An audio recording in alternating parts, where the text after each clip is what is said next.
Florida Congressman Matt Gaetz and Ohio Congressman Mike Turner. Congressman Gaetz, I'll start with you.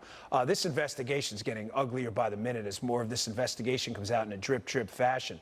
But one of the problems, Congressman Gaetz, I have with it is this Mueller report is appearing more and more by the day like one big extended op-ed. We found out this week about remember the Dr. Nancy Pelosi video? We found out that the transcripts from President Trump's lawyer John Dowd, the actual transcripts to a voicemail to Mike Flynn, there were key words missing in this. I mean, was Mueller writing an op-ed or doing an investigation? Well, we continue to see chinks in the armor when it comes to the Mueller report, and I would point you to the great work by John Solomon, who frequently appears on this program, who pointed out that Konstantin Kilimnik, who Mueller identified as an individual connected to Russian intelligence, was actually a source of the State Department working with our government. And so if Robert Mueller wasn't able to ascertain who was spying for the Russians and who was collecting and reporting intelligence to our own government, I think it would call into question substantial portions of his work. But there are three real levels of what Mr. Durham's doing that are important. The FISA abuses, the lies before courts that should not have occurred. Also, the illegal leaks. Your point about James Baker really highlights the extent to which, under Jim Comey's leadership, the FBI wasn't conducting investigations and looking for the truth. They were trying to shape public opinion. And finally, and I think most notably, the corrupt origins of this investigation inside the Obama White House, where we weren't just violating the rights of our own citizens in our country, we were actually off trying to pressure our allies like Britain to collect intelligence on people that we would have had no ability to do here in the United States. All of that together spells bad news for the people in the Obama White House. Yeah, I want to get back to Kilimnik, but Congressman Turner, I'll go to you first on kind of a related topic here. You're up on the Hill. Obviously, I'm not. You're seeing what's going on every day. Do you sense a tide is turning feeling up there on the Hill where the Democrats realize that there's something going on here, that there was clearly, this was not a, to quote Susan Rice, by-the-book FBI investigation here? I mean, listen, your colleagues up there on the Hill are Democrats. We may not agree with them, but they're not stupid. They have to know that there were some severe abnormalities here. You think they're getting worried that this is coming out and may rebound on them?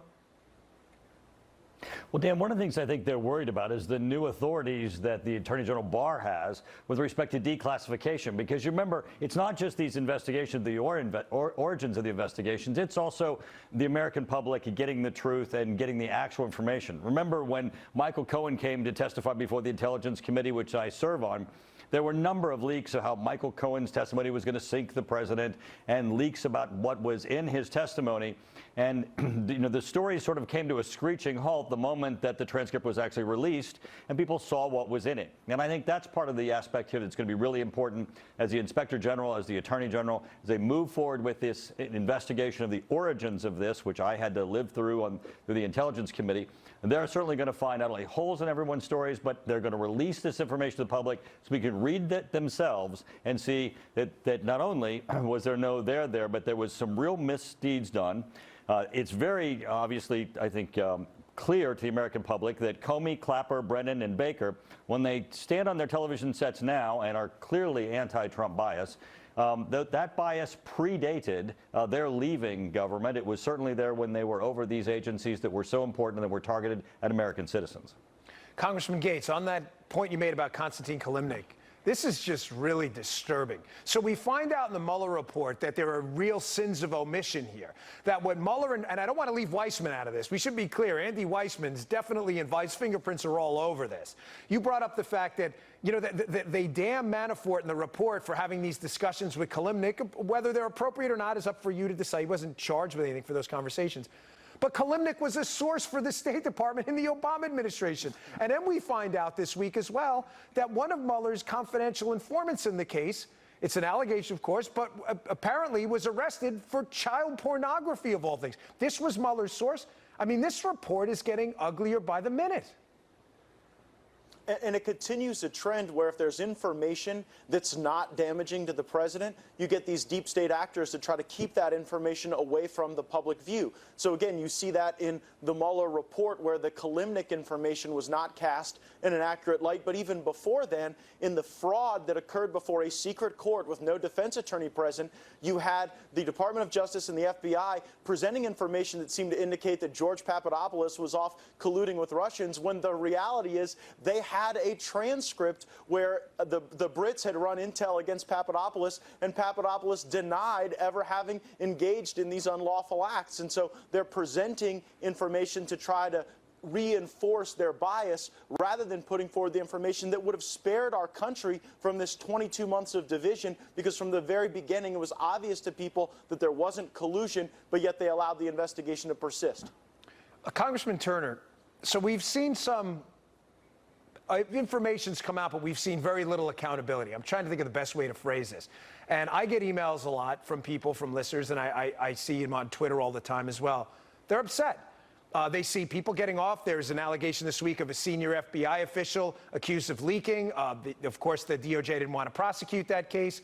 Why does it appear that any time it involves a Trump-associated person, Mike Flynn, George Papadopoulos, Paul Manafort, that the heavy hand of justice comes down on them hard? Early morning raids, severe prison sentences. Paul Manafort ridiculously is in solitary confinement in Rikers Island. I was a cop in the NYPD. You don't want to be in Rikers Island, no less than solitary in Rikers Island. Yet when it comes to people involved with the DOJ where it could negatively implicate a Democrat or someone in the FBI involved in the spying, they seem to get off. Are we ever going to get accountability? Well, the inequity certainly does seem very troubling, and I can tell you from the perspective of the Intelligence Committee, and certainly, as you're aware, from the Oversight Committee, criminal referrals have been made as a result of the both inaccurate statements that people have made, lying under oath. I believe things that go right to the heart of the inception of this investigation. But you're right. The people around Donald Trump were clearly pursued for the purposes of trying to turn them against the president and to say things that turned out not to be true. I mean, the Mueller investigation found no collusion. They did not conclude. They found that there were no evidence ultimately to conclude that the president had committed a crime on obstruction. But yet they put tremendous pressure on the people around them, including ruining their lives and pursuing them with criminal prosecution. But there are criminal referrals that have been made that I think go right to the heart of people being dishonest, utilizing their bias and abusing their power. And I think the Attorney General is going to undertake this, and I think the American public are going to get answers. Also, I think we need to change our laws. Can I just follow up quickly with you on that? Listen, I understand and I totally get it that you can't go out and physically put handcuffs on. That's not your job. You're a legislator. You can make the referrals. I totally get that.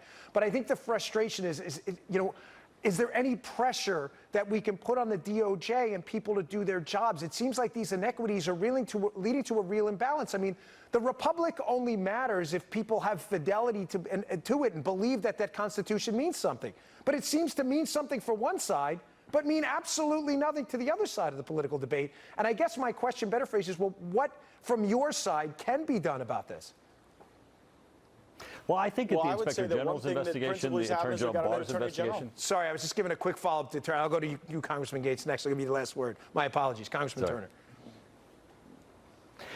My understanding is, if you look to the Attorney General Barr's investigation, the Inspector General's investigation, these are going to get to the heart of were their laws broken, were their procedures broken. Clearly things were not done by the book. Clearly there was abuses of process. We're going to get the data and information from which those investigations can lend themselves to the criminal prosecutions that are the heart of some of the referrals that have come from the Intelligence Committee and the Government Oversight Committee. Thank you. Congressman Gaetz, I'll give you the last word on that. What do you think can be done? I mean, people are really getting frustrated out there. The American people are sick and tired of a double standard that seemed to pave a yellow brick road to exoneration for Hillary Clinton when there were clearly crimes committed there, while at the same time casting these aspersions on Donald Trump without a basis as a result of bias. The only reason why we haven't had people thrown in jail yet is because Jeff Sessions did a terrible job as Attorney General. Now we've got a real Attorney General. Mr. Durham's on the case, and the information we have now seems to indicate that at every level of this corruption, there is going to be accountability, and there's going to be a restoration of justice and the rule of law, and I can't wait for it. Congressman Gaetz, Congressman Turner, thanks so much. Really appreciate it. Thanks a lot.